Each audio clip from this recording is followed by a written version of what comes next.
തെക്കേ Indian മഹാസമുദ്രത്തിൽ monsoon സീസണെ രൂപം കൊള്ളുന്നതും ഇന്ത്യയുടെ പടിഞ്ഞാറേ തീരസമതലത്തിൽ ഉയർന്ന മഴ ലഭിക്കാൻ കാരണമാകുന്നതുമായ ഉച്ചമർദ്ദ മേഖല.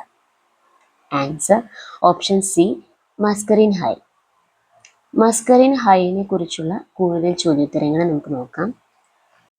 തെക്കേ ഇന്ത്യൻ മഹാസമുദ്രത്തിൽ മൺസൂൺ സീസണെ രൂപം കൊള്ളുന്ന ഉച്ചമർദ്ദ മേഖലയാണ് മസ്കറിൻ ഹൈ.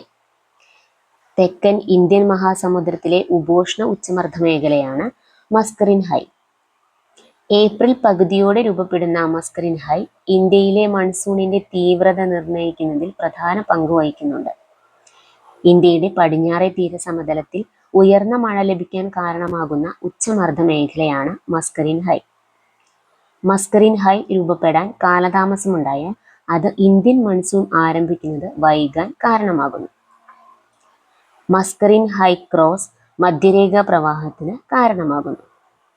തെക്കൻ ഇന്ത്യൻ മഹാസമുദ്രത്തിലെ മസ്കറിൻ ദ്വീപുകൾക്ക് സമീപം 25 ഡിഗ്രി സൗത്തിനും 35 ഡിഗ്രി സൗത്തിനും 40 ഡിഗ്രി ഈസ്റ്റിനും 90 ഡിഗ്രി ഈസ്റ്റിനും ഇടയിൽ സ്ഥിതി ചെയ്യുന്നതാണ് മസ്കറിൻ ഹൈ.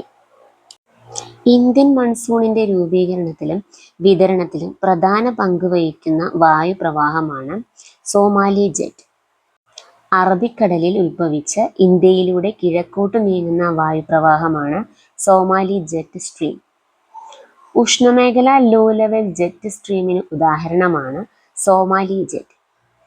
ശൈത്യകാലത്ത് മെഡിറ്ററേനിയൻ കടലിൽ രൂപം കൊള്ളുന്ന മിതോഷ്ണ ചക്രവാതമാണ് പശ്ചിമ അസ്വസ്ഥത.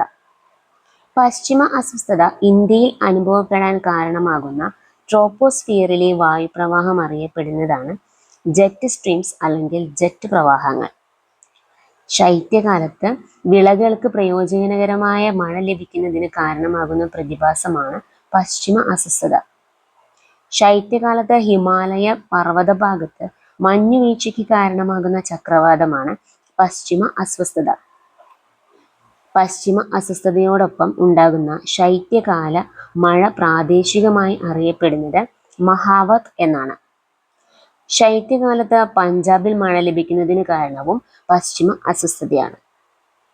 ജെറ്റ് സ്ട്രീം കിഴക്കോട്ട് നീങ്ങുമ്പോൾ അത് ഇന്ത്യൻ മഹാസമുദ്രത്തിൽ നിന്ന് ചൂടുള്ളതും ഈർപ്പമുള്ളതുമായ വായു വഹിക്കുന്നു. ഇത് അന്തരീക്ഷത്തിലെ ഈർപ്പത്തിന്റെ അളവ് വർദ്ധിപ്പിക്കുന്നു. വർദ്ധിച്ച ഈർപ്പം കൂടുതൽ മഴയ്ക്ക് കാരണമാകുന്നു. ഇത് ഇന്ത്യൻ മൺസൂണിന് സഹായിക്കുന്നു.